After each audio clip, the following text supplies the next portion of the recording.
Carter, you didn't answer. I mean, you have relationships with Russian government officials, true?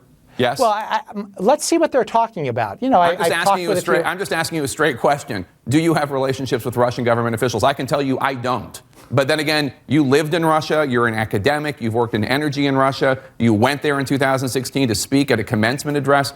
Do you have relationships with Russian government officials? Well, the main one that they're focusing on, Jake, if you read through the full 400 plus pages, I did. Are these Mr. Sechin and Mr. Devyakin. Yeah.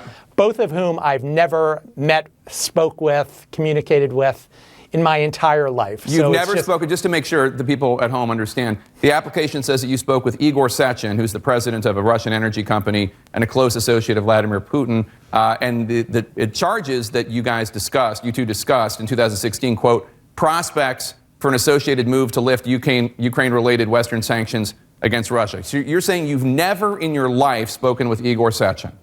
Never in my life. And, you know, it's really sad. We're talking about election influence campaigns, Jake.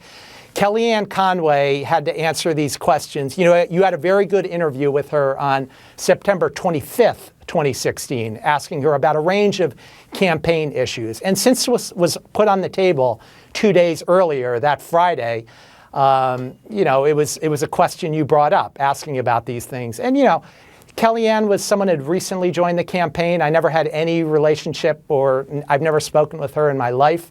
So, I mean, it's just a real misinformation. And, you know, you were very fair in terms of asking the questions, but it really put her on the spot. And it is just really a sad state of affairs with this election interference campaign by the Democrats. You still haven't answered my question about whether you have any relationship with any Russian government officials. You've said that you do not have one with Igor Sechin, and you do not have one. You've never spoken with Devyakin, who is a Russian internal affairs officer, who the FISA document says that Devyakin told you that the Kremlin had compromising material related